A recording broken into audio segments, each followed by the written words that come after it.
at it now, Chris, as it's coming in, with what we just talked about. The rain's heavier and your visibility is less than a quarter of a mile. And I'm just a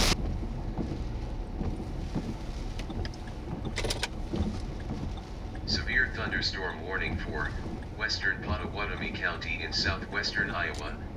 Chris, right now it looks like the fire department is on the scene. They're trying to get him out from the top is what it looks like here. But you've had this one blown over, and then behind it, probably about a quarter of a mile, maybe a couple hundred yards, is another 18-wheeler that has been blown over here. This is right near Ashland. I know we were showing that tower cam.